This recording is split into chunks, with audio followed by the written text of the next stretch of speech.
Hello and welcome to the DRS Zone podcast. We're going to give you a little bite-sized episode today because it's the summer break coming up in a couple of weeks. We're going to do a bigger show with some awards and driver ratings and things like that. So a quick hitter here on the Hungarian Grand Prix and a couple of pieces of silly season news already hitting. My name is Ed Wyatt, and alongside me is my now 14-year-old son. Happy birthday, Sam Wyatt. How are you? I'm good. Yes, I am 14 now, but we got a lot to unpack. We got heaps of stuff on the track and even more stuff off the track. So let's get into it. All right, let's just jump right into it. Hungarian Grand Prix it was the same result as a week ago. Verstappen wins, Hamilton second, George Russell is third, and another disaster for Ferrari. Now, you're the Ferrari guy. I'll let you have your say in a second, but you know what I was saying. I sat there and listened to Carlos Sainz say the strategy was fine. Listened to Leclerc say the strategy was a disaster. Listened to all the Sky Sports people say the Ferrari strategy was a disaster. They need to make some changes, Sam. There needs to be something done. I don't know the ins and outs of the team, but a head has got to roll. Some changes have got to be made because they are throwing away a potential world championship. Bernardo needs to go. He needs to be sacked. It's just we've got too many clowns on our team. Just don't know what we're doing. We're so far in terms of strategy and engine from Mercedes and Red Bull. Speed-wise, we're there, but nothing else is there mentally. We are just a disaster. I mean, wasn't that bad, 4th and 6th, but could have been a 1-2. And yeah, no words. Bernardo needs to go. We need this summer break. We need this summer break to get back in it, get our heads back in the game. They need to do something. Come out with a bang in Belgium. Yeah, look, it was just a bit of confusion. Like everyone's saying, they were saying the car wasn't fast. Leclerc didn't have the pace. I saw him blow right by George Russell at one point. So I think he did have the pace. I think they're looking for some excuses right now. They don't want to blame anybody. I get that. I get that Sainz doesn't want to say anything. He hasn't really been affected by it that much. Leclerc is truly frustrated. You heard the other drivers say Leclerc and Max are clearly the two best performing drivers in cars. So something has to change. You're absolutely right. They need to make something happen. The only entertaining thing about it, Sam, was there were plenty of good memes that came out of it. That's about it. If you're a Ferrari fan, you might have got a good chuckle. Heaps of memes. Yeah, heaps of memes. Moving on. Red Bull. What can you say? They win it again. They win it in a very unlikely way. Max starting from 10th, I believe, is his first ever win outside the top 4. Outside the top 4. It was strategy. It was a bit of luck. It was obviously Ferrari screwing up their strategy. But, you've got to hand it to Red Bull. You got to hand it to Max, Christian Horner, and the whole team because they are getting it done. And now it looks like, barring an asteroid coming down and destroying Earth, they're going to win the championship. Yeah, it's just unbelievable, really. And they really capitalize on Ferrari's mistakes, which is big. I mean, Max even did a 360 at one point and just kept on going, won the race. Nothing happened. You're absolutely right. I tell you, if that spin it was Ferrari, we were in the wall and out. I tell you, we were in the wall.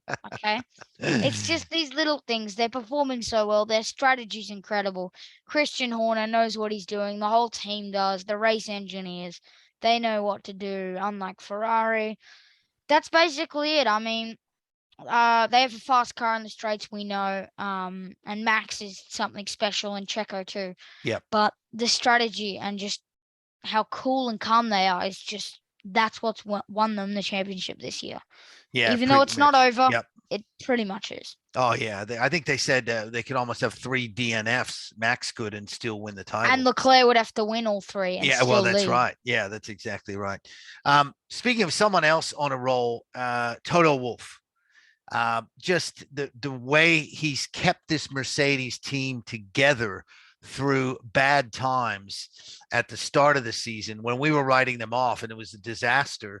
And now they're, we keep seeing this every week. They're in the conversation. They're literally, they're not that far behind Ferrari. They actually have a chance at finishing second. Car-wise, they're third. Team-wise, they're second. Yep. They're much better than us on strategy and everything. But yeah, Toto Wolff. I mean, I get a lot of people didn't like him. They won something ridiculous, like 8 championships in a row, and everyone was kind of sick of him. Okay, yeah, we get it. You guys win. And this year, he automatically he wasn't saying, I don't know what's happening, or the car is not very fast. He owned it. We He can't did. give Lewis a car that can challenge for the championship. Yep. And they're back now, and it's just so great to see those Mercedes people happy again. Hamilton, Toto Wolff. It's just so great to have them back in the hunt, and we finally have a 3-car championship, but it might be too late in the season to call it a championship fight. Yeah, I think you're right. I think it's a really good point. But you're absolutely right. It is great to see Hamilton fired up again. And it was, you go back to those first few races, and there was a real low energy around Mercedes. That's gone now. It's back. And they are pretty excited. I did like the question to Lewis Hamilton. You're fired up. You excited? Would you be ready to race next week? He said, no, not ready to race next week. I need some time off. You can't have 3 in a row. I thought it was pretty funny. He was pretty honest about that. So look, the race, again, it was entertaining, but also the strategy that screwed things up and made it possible for Max to win was a little bit underwhelming when you think about it in the bigger picture. Now, the real story of the week took place off the track, and it started with something that you were actually a little bit upset about, and that was Sebastian Vettel announcing his retirement. Yeah, that was really sad. I mean, I never really saw him win a race or anything. I mean, I saw him on the podium one time in Turkey and once in Azerbaijan, and it was so special. Everyone loved to see him on there. No, he went from the most hated to the most loved Formula One driver. But 4 world championships with Red Bull, so many victories. Yeah. With Ferrari and with Red Bull, and a podium with Aston Martin, and that famous win for Toro Rosso back in 2008 in Italy. Just such a love driver on and off the track. I mean, he did so much for the community and so much for sustainability and climate change, and he's going to be deeply missed. Yep, I think you're right. So that happens, and we're like, oh, it's sad. Yep, I agree with you. And then all of a sudden, out of nowhere, Fernando Alonso announces that he's leaving Alpine and he's going to fill the Aston Martin seat that's going to be vacated by Seb Vettel. Yeah, I know. I mean, Aston Martin, it'll kind of be like, well, we lose a 4-time world champion, but we get a 2-time world champion. It's basically business as normal for Aston Martin. But yeah, Fernando Alonso moving was a shock. I don't think anyone expected that. No, there Alpine was talk, said they didn't even there know. There was talk of Alonso going there. There was also talk of others like Piastri, who we'll talk about a lot later, and Hulkenberg and that, and Nick de Vries. But Alonso, I didn't expect it. And it's a weird decision to go to a team that are not as good as Alpine. But yeah, it's a strange one. It's a shock, and it's bold. But I think it might pay off. Well, look, it makes sense from Aston Martin's standpoint, right? Like you said, you lose Vettel, you get another legend in Alonso. He's another older guy who can still drive, who can show Lance Stroll the ropes, who can be a good representative of the team, still be a good driver. That all makes sense. The weird stuff happened then when he left, when said he was leaving, immediately most people in Australia and most people around F1 think, okay, Oscar Piastri is going to finally get his chance. The Melbourne kid, yes, he's going to step up and fill that seat to the point where Alpine send out a message and make a beautiful little social media post that say Oscar Piastri will be our driver next year. And boom, right after that, Piastri or someone in his camp puts out a tweet refuting that and says, I will not be driving for Alpine in 2023. Yeah, and then he never signed a contract. Astonishing. So Alpine have made a mistake. And you know what the best part of all this is? Ferrari don't look like the biggest clowns in the paddock. And that is what made me smile. Well, a little bit. It's very confusing in that we've got 3 Australian drivers involved. You got Piastri, who because of course the Mark Webber said that he's connected to McLaren. Well, somehow. Weber is his manager, or is managing him, Piastri, and apparently is saying, or has said, or someone has discovered there's a deal with McLaren. So if Piastri to go to McLaren, and that would mean Piastri and Weber would be knocking Daniel Ricciardo out of a job, which is just a bizarre scenario, especially for Australians to get their head around. It's very cutthroat, very un-Australian in many ways, and I'm not sure how it's going to be taken. And I don't think, look, a lot's going to shake out, Sam. But if it turns out that Mark Webber has engineered this and Piastri gets to McLaren and Ricciardo gets bumped, I'm not convinced that's the best way for Oscar Piastri to start his Formula One career, knocking off arguably the most popular driver, the most likable, one of Australia's most liked sportsmen.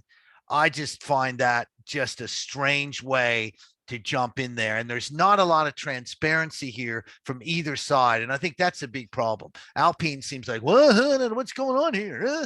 And then you've got the other hand, it's kind of like you've got Mark Webber back there going, we're going to sneak in and get rid of Ricciardo. So the truth is probably in there somewhere between both, but just a stunning turn of events, really. Yeah. He could be taking Norris's seat. We don't know. We could have a double Aussie lineup at Don't McLaren. see that happening. I doubt it. Do not see that happening. I highly doubt it. But you never know. No chance. But yeah, it's just so strange for them to come out and say he's ours driving, and then he says, no, he's not. I mean, we've had he could well stay at Alpine after all this. Yes, agreed. It's not like he's at McLaren, because Ricciardo's contracted to stay and for another couple of years. So there's a lot to play out. Isn't what's there? Going on. Yeah, there's a lot to play out. And this is only halfway through the season. Well, take into account that Hamilton could be retiring. Yeah. Now that Seb is, we could have Latifi going out, frees up a Williams seat for Piastri. But then who goes to Alpine?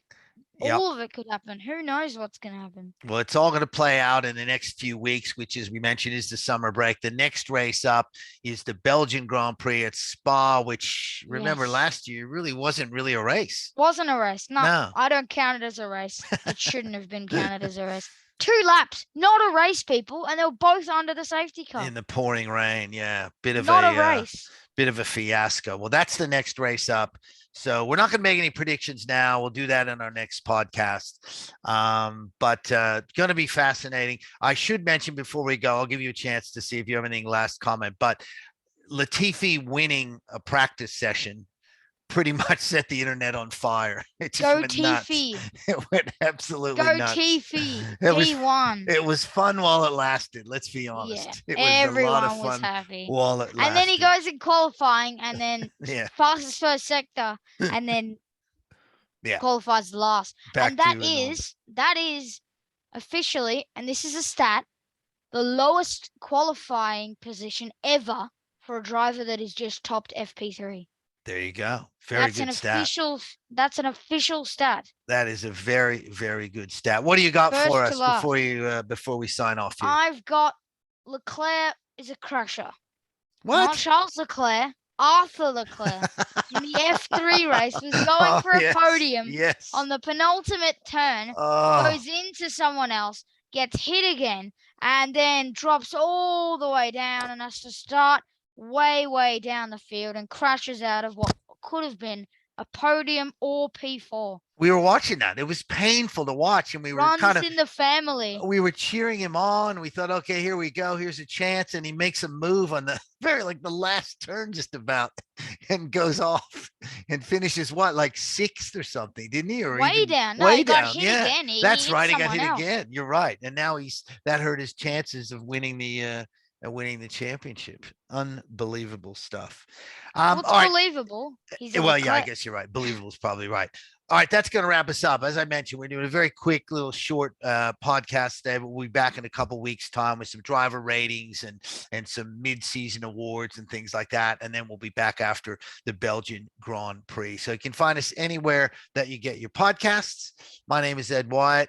His name is Sam Wyatt. Happy birthday again, 14-year-old. I have to change all the socials now to say my 14-year-old son instead of my 13-year-old son. So I will do that as soon as we sign off here. We will see you next time. Thanks for listening. See you later.